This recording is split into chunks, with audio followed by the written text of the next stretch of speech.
warahmatullahi wabarakatuh. Salam Pramuka. Hai, apa kabar adik-adik semuanya? Semoga kalian semua selalu dalam keadaan sehat.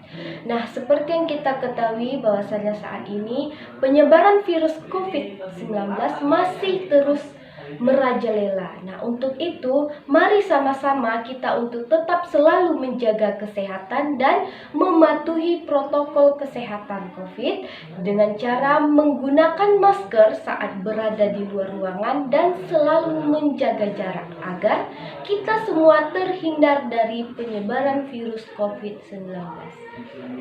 Nah, pada kesempatan video kali ini bertemu lagi dengan kakak Vidya Rizky selaku salah satu pembina pramuka di SMA Negeri 5 Bagan Sinembah.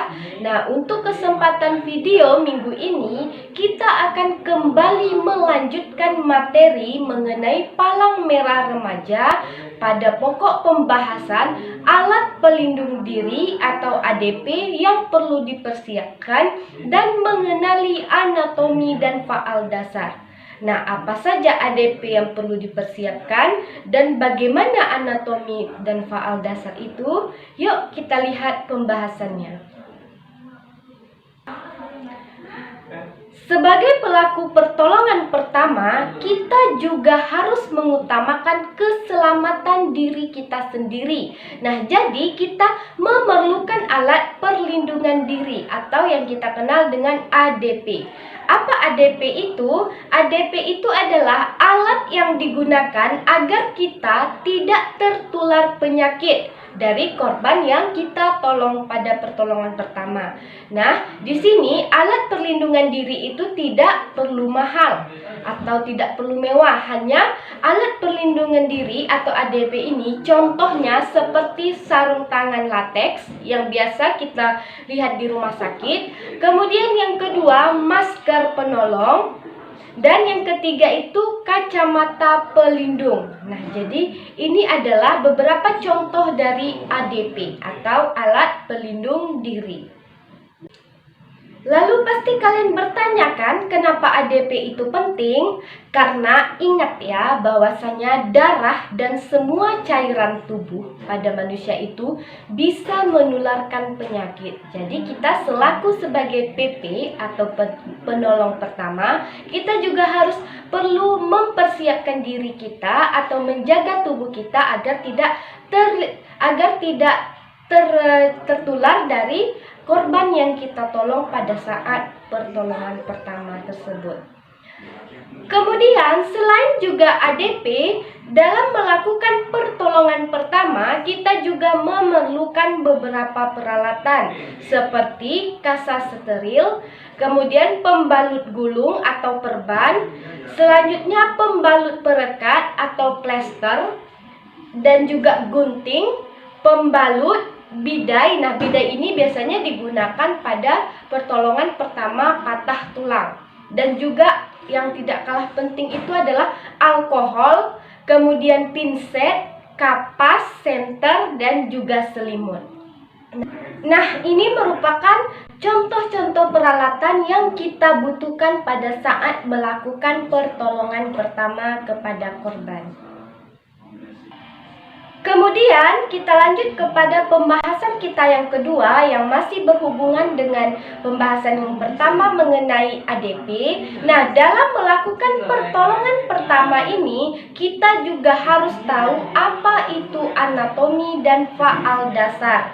Nah, anatomi ini adalah ilmu urai tubuh, yaitu ilmu yang mempelajari susunan dan bentuk tubuh, sedangkan ilmu faal yaitu ilmu yang mempelajari fungsi bagi dari alat atau jaringan tubuh, biasa disebut dengan fisiologi. Nah, jadi anatomi itu adalah susunan dan bentuk tubuh. Kemudian kalau ilmu faal itu adalah yang mempelajari tentang fungsi dari bagian dari alat-alat atau jaringan tubuh tersebut. Mari kita lihat bagaimana posisi anatomis itu. Nah, posisi anatomis adalah posisi di mana tubuh kita berdiri tegak, kedua lengan di samping tubuh, telapak tangan menghadap ke depan. Nah, jadi posisinya itu seperti ini. Kemudian, berdasarkan posisi anatomis ini, dikenal ada 3 bidang khayal yang membagi tubuh menjadi 2 bagian. Yaitu, yang pertama ini yang disebut dengan nama bidang medial.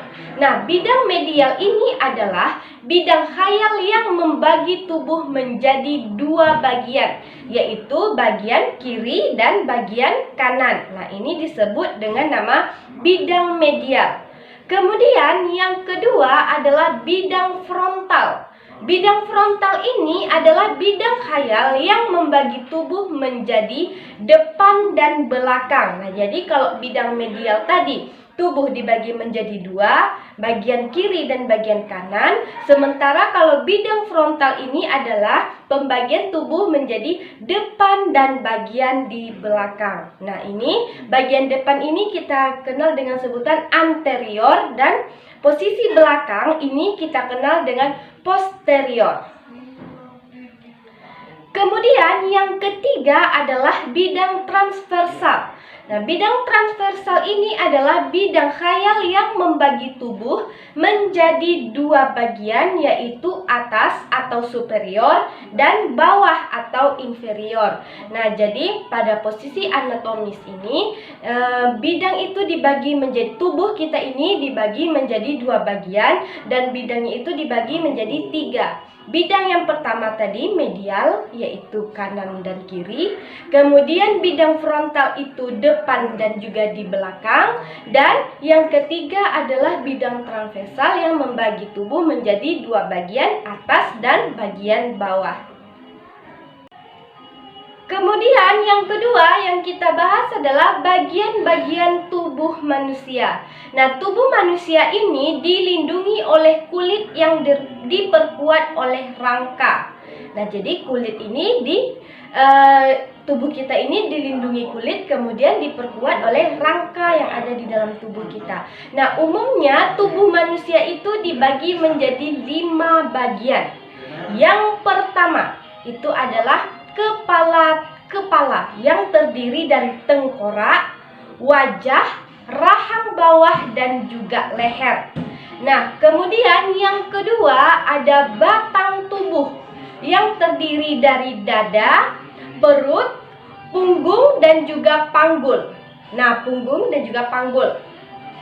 Kemudian yang keempat ada anggota gerak yang terdiri dari sendi bahu lengan atas dan siku lengan bawah serta pergelangan tangan. Nah, jadi dibagi menjadi 3 bagian. Dan yang kelima adalah anggota gerak bagian bawah. Nah, ini terdiri dari sendi panggul tungkai atas atau paha, biasa kita kenal dengan paha, dan yang selanjutnya adalah lutut, tungkai bawah, pergelangan kaki. Kemudian selanjutnya adalah tentang rongga. Selain pembagian tubuh, ternyata tubuh kita ini terdapat 5 buah rongga. Apa saja itu? Yang pertama adalah rongga tengkorak. Nah, rongga tengkorak ini berisi otak dan melindunginya. Nah, ada yang melindunginya. Kemudian yang kedua adalah rongga tulang belakang, berisi tentang bumbung syaraf atau spinal cord, terbentuk dari rongga-rongga tulang belakang menyatu membentuk suatu kolom. Kemudian yang ketiga, rongga dada, sering juga disebut dengan rongga toraks. Nah, ini dilindungi oleh tulang-tulang rusuk berisi jantung, paru-paru, pembuluh darah besar, kerongkongan, dan saluran pernapasan. Kemudian yang keempat, ini ada rongga perut. Nah, rongga perut ini terletak di antara rongga dada dan rongga panggul. Dalam dunia medis biasanya dikenal dengan istilah abdomen. Nah, ini dalam dunia medisnya. Nah, di dalam rongga ini terdapat berbagai organ pencernaan. Nah, dan juga kelenjar seperti lambung, usus, limpa, hati, empedu, dan juga pankreas. Kemudian yang kelima itu adalah rongga panggul. Rongga ini dibentuk oleh tulang-tulang panggul berisi kandung kemih, sebagian usus besar dan juga organ reproduksi dalam. Kemudian lagi yang kita bahas mengenai sistem tubuh. Nah, sistem tubuh ini adalah susunan dari organ-organ yang mempunyai fungsi tertentu. Ada beberapa sistem tubuh pada manusia. Yang pertama adalah sistem rangka. Nah, ini fungsi dari rangka ini adalah untuk menopang bagian tubuh, kemudian melindungi organ tubuh yang ada di dalam, kemudian tempat melekat otot dan pergerakan tubuh, memberi bentuk tubuh. Kemudian yang kedua, sistem otot atau muskularis. Ini merupakan suatu organ atau alat yang berfungsi menggerakkan tubuh. Yang ketiga, sistem pernapasan atau respirasi. Nah, selanjutnya yang keempat ini adalah sistem peredaran darah. Nah, peredaran darah ini terbagi menjadi dua, peredaran darah kecil dan peredaran darah besar. Nah, peredaran darah kecil itu adalah jantung paru-paru. Terjadi pengambilan oksigen dan pembuangan gas karbon dioksida. Kemudian peredaran darah besar ini jantung, pembuluh nadi, semua bagian tubuh. Nah, ini terjadi pemberian oksigen serta pengambilan zat sampah pembuluh balik jantung. Kemudian juga ada yang kelima itu sistem saraf. Nah, sistem saraf ini adalah organ yang berfungsi untuk melakukan koordinasi dan kerjasama dengan bagian tubuh. Selanjutnya ada sistem pencernaan, nah di mana yang terdiri dari organ pencernaan. Kemudian yang ketujuh sistem kelenjar buntu. Nah, kelenjar ini mengirimkan hasil sekresinya atau produknya ke dalam darah dan dalam jaringan kelenjar. Kemudian yang kedelapan adalah sistem kemih atau urinaria. Nah, ini proses terjadinya penyaringan darah untuk menyerap zat yang digunakan tubuh yang membebaskan dari zat yang tidak digunakan. Kemudian fungsi faal yang kita ketahui yang selanjutnya itu adalah yang kesembilan. Nah, ini adalah kulit. Nah, kulit ini adalah lapisan jaringan pada bagian luar yang menutupi dan melindungi permukaan tubuh. Kemudian yang ke-10 adalah panca indera. Nah, panca indera ini terdiri dari mata, telinga, hidung, lidah, dan juga kulit. Nah, kemudian dan yang terakhir ini adalah sistem reproduksi. Ini terdiri dari sistem reproduksi pria dan sistem reproduksi wanita. Nah, jadi itu adalah beberapa pengenalan dasar kita mengenai anatomi dan faal dasar dan juga mengenai alat pelindung diri. Kenapa semua ini penting? Karena itu nanti akan kita terapkan apabila kita melakukan pertolongan pertama pada seseorang. Nah, kita juga perlu melindungi diri kita sendiri dengan berbagai alat pelindung diri, dan kita juga harus tahu dan harus mengenali anatomi dasar dan juga faal dasar dalam pertolongan pertama. Nah, itulah tadi penjelasan mengenai alat pelindung diri dan juga pengenalan dasar anatomi dan faal dasar. Semoga dengan adanya video ini dapat lebih dipahami dan lebih bisa mengenal apa itu pertolongan pertama. Terima kasih dan sampai jumpa. Salam Pramuka.